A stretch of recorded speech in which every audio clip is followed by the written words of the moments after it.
Welcome to From Here to Eternity, a Gateway Seminary podcast about the nations. My name's Phil. I'm the host. I'm a professor of missions at Gateway Seminary, and until recently, I lived overseas. Lived overseas for about 20 or so years. And in this podcast, we address topics related to the cross-cultural spread of the gospel, from here in California, across the U.S., and throughout the world. Today, we have Clint Pressley. He is the current president of the Southern Baptist Convention, and more importantly, he is pastor of Hickory Grove Baptist Church in North Carolina. I mean, thank you very much for coming on, especially as busy as you are and as many people who want to get your attention. I appreciate you coming on and just talking with us about some things that are important to both of us. Well, Phil, I appreciate that, man. I'm so thankful to be here.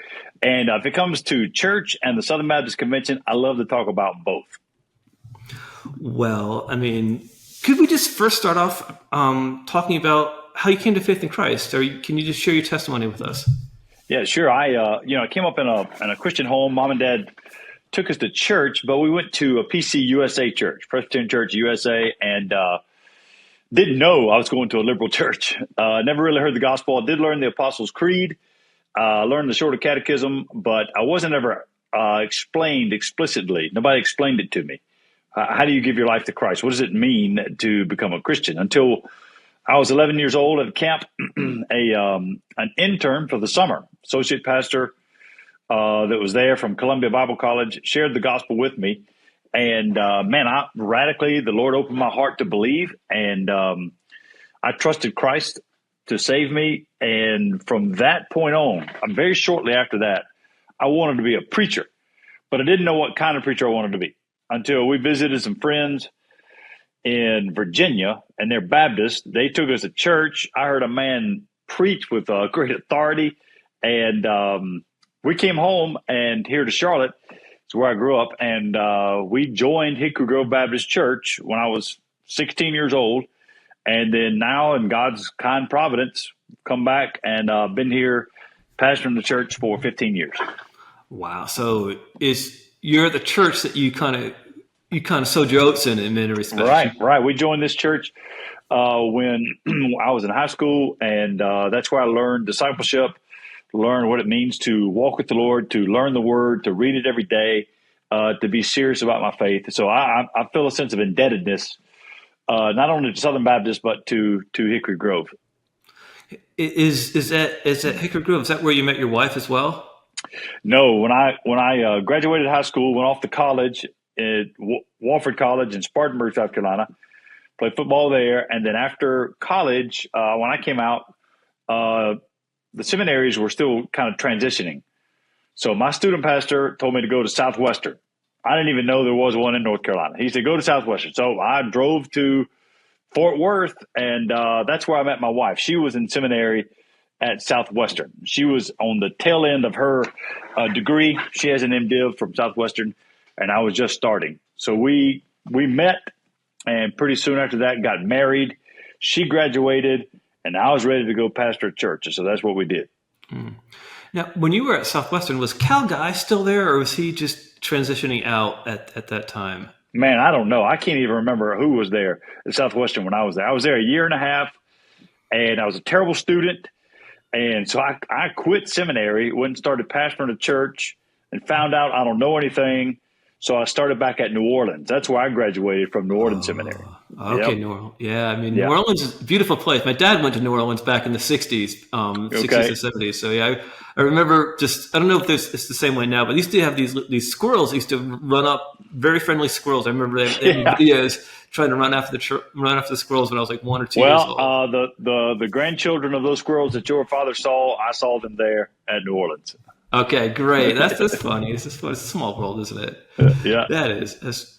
So you came to Hickory Grove, and what led you back to Hickory Grove? Because you were pastoring for a while somewhere else, and then now you're at this pretty impactful church in North Carolina. So when I graduated high school, went off to college, every summer I was the very first intern at Hickory Grove. So I served summertime intern, and then at seminary, stayed connected, and then I pastored 2 churches in Mississippi. That's while I was at seminary in New Orleans. So I'd drive down every day and come back every afternoon. And then once I graduated seminary, Hickory Grove remembered me from intern days. They had a staff position open. So I got a call, and 1999, me and Connie, we moved from Mississippi back to Charlotte. We had, by that time, had adopted 2 children. And so we came there. I was on staff at Hickory Grove from 99 to 2004, so for 5 years. And then I was called to go to Dolphin Way Baptist Church in Mobile, Alabama. Okay. A place I'd never been, church I didn't know. Was kind of going through a hard time. So we went there in 2004 and was there 6 years. Thought that's where I would be. But in 2010, Hickory Grove called and asked me to come back as my pastor was retiring. I followed him here and been here since 2010. Wow. So there's some bit of longevity already, isn't there? Yeah. Right. Yeah. Yeah. So you talk a little bit about adoption and I think adoption is it's a beautiful concept in Scripture, and it's often very personal with families who adopt, and we're adoptive parents as well. So we see the beauty in that. Can you talk about that from like a pastoral standpoint? What was going through your mind? How do you counsel people? What advice would you give for those things? Yeah, so we knew early on. Connie told me even before we were married that she probably would not be able to have children because of endometriosis and things that she had dealt with.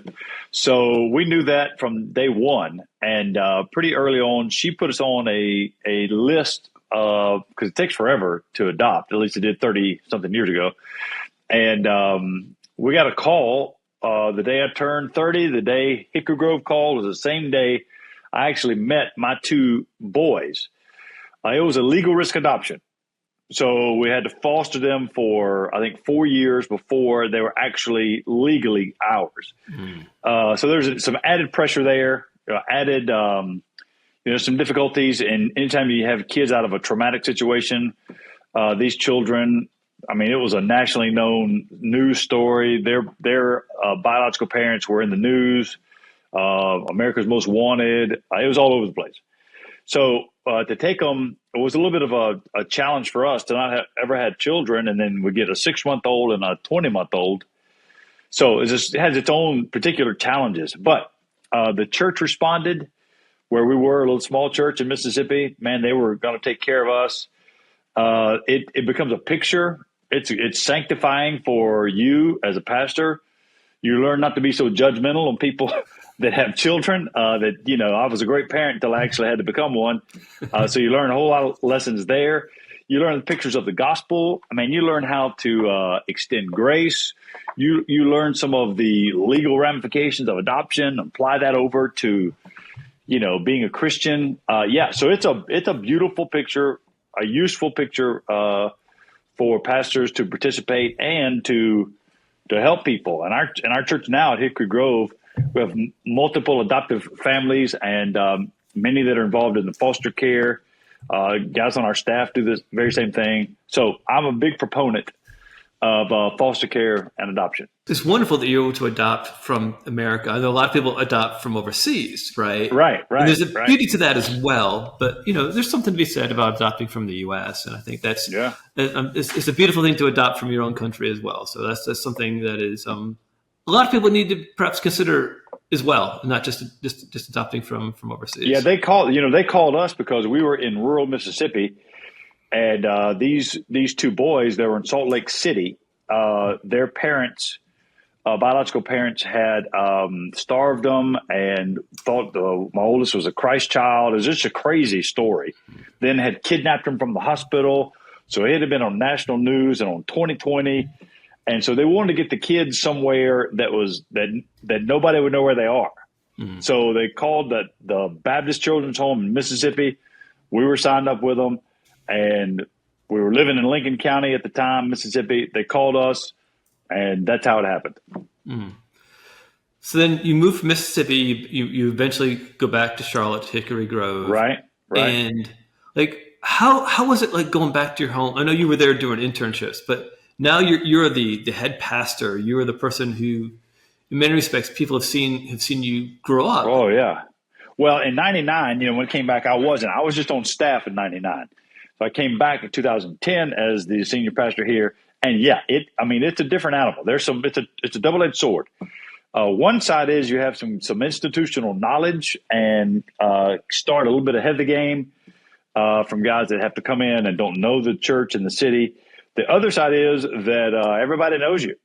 I mean, everybody knows, I went to high school with went to elementary school with some people in our church. And so, yeah, if you were a hellion back then, that makes it a little harder for them. But I wasn't. So thankfully I wasn't. I got saved early. So that's a good thing. And then now, in the last couple of years or so, you've become president of the convention. Right. Now, I should probably know more about this. I'm not really much into the politics and how all that works, but yeah. What led you to believe the Lord is leading you to take the next step into denominational leadership? Yeah, so I've been thinking about it for some time. I've been approached several years, leading up to last year, and I decided to run when Ed had decided not to go 2 years. I decided to run after that, but so had Willie Rice. I don't know if you remember all of this, if you were watching. And so Willie Rice is a friend of mine, so we were talking on the phone, and he really sensed that he needed to run, and I didn't really. I wanted to, but I don't know that it was a spiritual mandate. So I said, well, I tell you what, if you're going to run, I'm not going to. So I withdrew my name. He asked me to nominate him. Then things fell apart for him. Then Bart Barber, yes, he came out from under that. So he ran. He served 2 terms. And then at the end of his term, I had received calls from several guys that are, not necessarily associated, and it felt like it was a good time to do that. And so I said, yeah, I'll go. I'll run. So that's when I decided. It came out that fall. And then pretty soon there were 6 guys running against me, or 5, or however many ended up. So it was kind of a fiasco.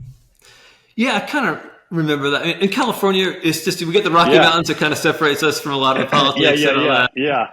But like this is, forgive me, it's ignorant.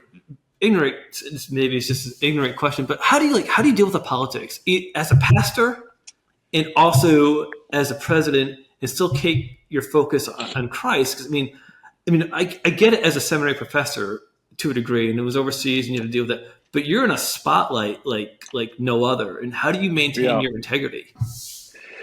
Well, being a Christian helps maintain your integrity. One of the great things that the church provides, if you're a pastor of a church, God uses the church as a great means of restraint and sanctification. There are things that I would not say or do because I pastor a church, and I have people that have no real care or clue of what's going on in the Southern Baptist Convention. If they see me on Twitter or X acting a certain way, they're not going to understand any of that, and it's unbecoming. So that becomes a real helpful tool. God uses the church in my life just as a means of restraint. It helps having a good family and a good church, and really my life and career and hopes are all tied up here at Hickory Grove. This is what I think of all the time as a church. Being the president of the Southern Baptist Convention, it's an honor, but it's a completely volunteer position that will be over in a few months. And the highlight of my life is pastoring this church. Mm-hmm. And your church is also pretty involved with missions as well. That's right. And can you talk about was your church that way before you came as a senior pastor, or was your predecessor, did he lay the foundation and you took it to the next level? How did all that work? Yeah, I think that for the most part, the church thought it was more mission minded than it actually was. So we took a lot of mission trips, but sometimes they would fall off into mission tourism, so to speak. And I wanted Hickory Grove to be more tied in with the International Mission Board and our missionaries overseas, because I went on a trip in 2010 or 11 with Bryant Wright, who was the president at the time. I was a young guy, and visiting some of the missionaries overseas in the Middle East. There was a common theme, at the time, many of them felt divorced from the church, like they weren't hearing or connected to the church. And so that was disturbing to me. I wanted our church then to be as connected as possible, not just with the board, but with the individual missionary families, couples, and singles that were overseas. So that was kind of the impetus behind some of it. Yeah, that is. I mean, I remember when I was overseas, and we would hear about the IMB missionaries and just talk with them, and there was, this disconnect almost. But the IMB seems they've done a really good job, I think, in the last few years, just rectifying that and just really working. Yeah, towards. I agree. But it is a beautiful thing for the local church to actually take care of their missionaries. Right. Hey, let me ask you. I mean, you've been in ministry now for a pretty long time. Yeah, 33 years. So in your 33 years, what's one thing you wish you would have known earlier in your ministry career that you know now? I wish I had, I read the Bible through every year. And I wish I had taken more seriously how important it is to have the Bible saturate your mind and heart. Like, I wish I had studied it more early. And I would, young guys going in the ministry, I would say to know the Bible backwards and forwards, be able to quote long passages, include them in your prayers so that you are saturated with the Bible. I wish I were better at that. In with your devotions, and it's how does that work out in your own practical lives? Is it just you try to read the Bible every year? What do you do with scripture memory or in meditation? So just for me, the way I structure my day and week. So, every day up at 5 a.m., have a pot of coffee. And then from 5 till about 6:30, you've got time to read the Bible, write down my prayers every day in a prayer journal, and then try to spend some time working through whether you're memorizing a passage or one of the small books of the Bible, like Colossians. I'm stuck on Colossians chapter 2 right now. I'm trying to learn Colossians. So that makes me slow down. In fact, when I'm reading the Bible, I try to circle every verse so that I don't just speed read, so that I read the thing slowly. And if you read 4 or 5 chapters a day and memorize the passage and read a proverb a day, that typically will take about 45 minutes. And then you write your prayers about an hour or so where you're going to be alone with God's word, asking God to help you, and then you start your day. That's typically my approach. Yeah, there's a beauty about slowing down, isn't there? It's one of the things that I think we don't do nearly as much as we should. With your seminary career, it's funny enough. You talk about how you went to seminary, then you left, and you kind of went back again. My dad was a pastor in New England, right? So he kind of did the same thing. So he's he went to New Orleans, went back, started a church, then he went back to New Orleans, finished his degree. And I find that it's interesting. Why? And can you talk a little bit about that transition for some of the kids who are coming to thinking about going to seminary? They're 20, 30 years old. What was going through your mind during that transition period? So when I came out of college, went to seminary. At the time, there's no really option. You just went to seminary. It's like an extended college. So I went there, lived there on campus. It's where I met my wife. I would recommend if guys can get there, get as close to the campus as possible. I think that's a good thing. I follow, the professors around. Once I started taking it seriously, I didn't take it serious my first year. Did terribly. So I went to try to pastor a church. I found out very clearly I love Jesus. I love the Bible. I just don't know how to get the two together. I need somebody to teach me what to do to preach a sermon because it was so bad. So I knew I had to go back to seminary. And I started pastoring this church. I didn't know the word at the time was bivocational. So I was driving a dump truck, coaching football, trying to pastor this church, and I don't know how to teach the Bible. I don't know what to do with it. So the seminary was 140 miles south of where I lived. And so every morning I would drive down to class and be there for class. And then at the end of class, every afternoon, would drive home. Now, while I wasn't living on the seminary, I was there. I would follow the professors to their offices. I would ask them questions. And that's really a couple of things you learn. You learn how to manage time. You learn how to study the Bible. You learn how to read what you need to read. And seminary is just a great incubator to get you ready to lead and pastor a church. Yeah, that is. I mean, I think it's a beauty that the convention, the cooperative program, it's so right? good, I mean, right? that So we have, good. that option, and it's at an affordable price, and Right. There's this. And Gateway, you guys got it figured out, man. It's such a beautiful building. What a great place. I mean, with the chapel there at the bottom floor. I mean, it really is a great setup. No, we're blessed with Orge, and then now Adam coming in. I mean, both have been godly men, and right. both are just leading the school well. And there's I'm sure you noticed this as well, of being president of the convention too. There's a pastoral element of whether it be a seminary professor or SBC president of that is involved in leadership, and how does that work out with you as how do you transfer your pastoral skills to being president of the convention? Yeah, I think there is a good bit of transferring in that, if you pastor a church of any size, I mean, once you get 50 to 100 people in a room, they're all completely different. So how do you rightly manage toward a direction? How do you lead them toward a common goal? How do you learn to put up with different personalities? You learn how to take criticism.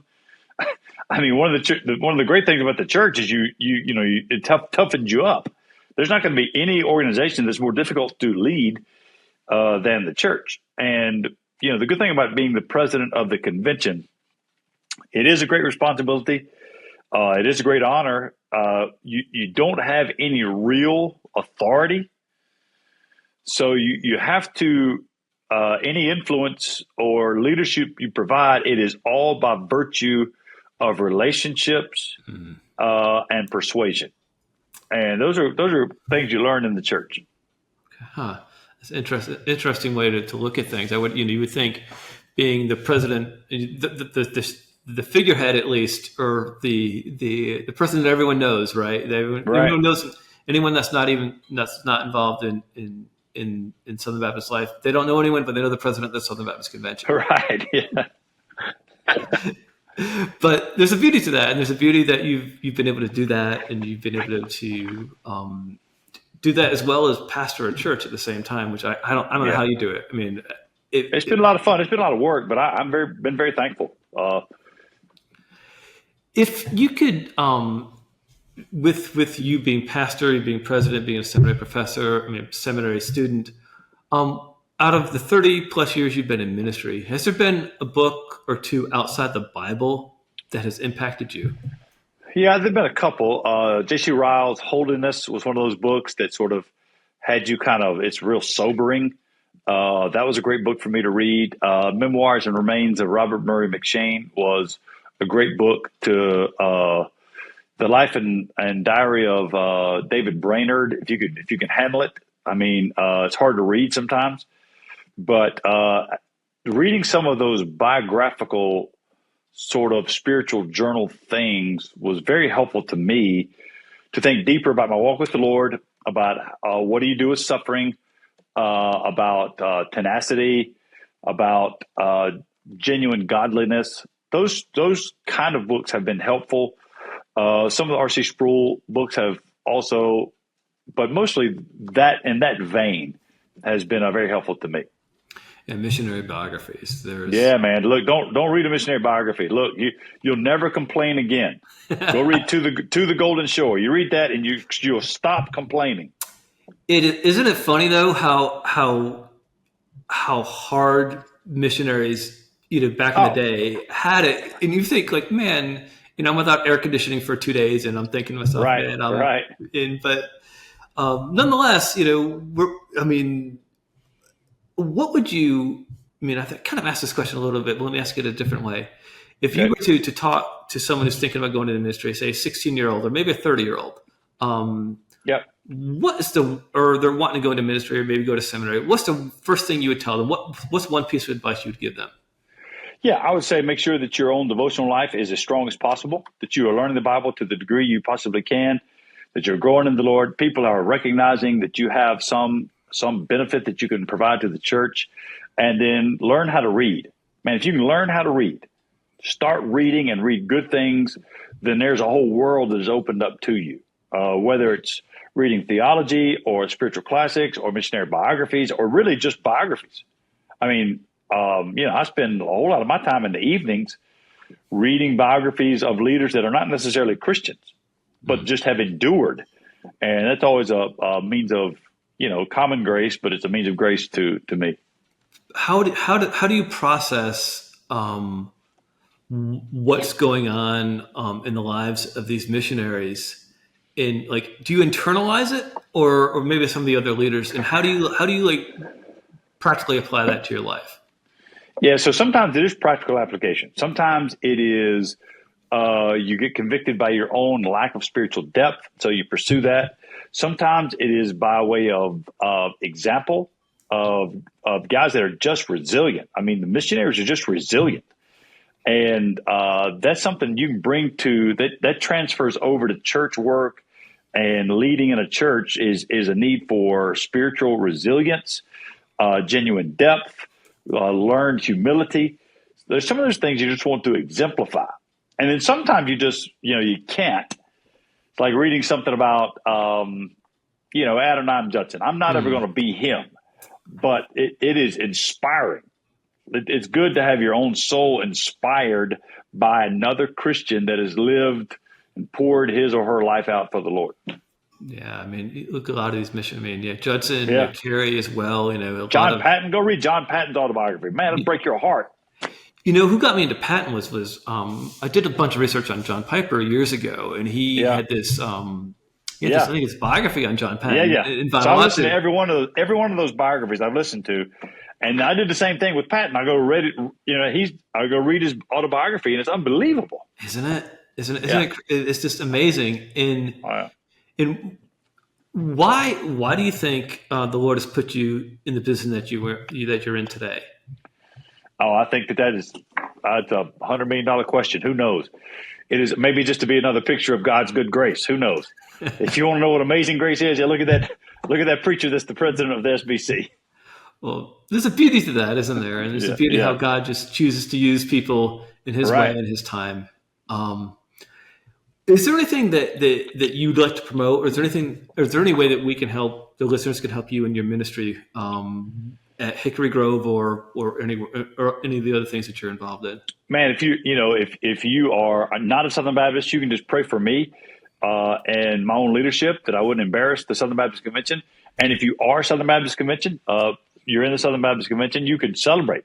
You need to publicly celebrate the good things that the Lord is doing within our Southern Baptist Convention, because there really are so many great things.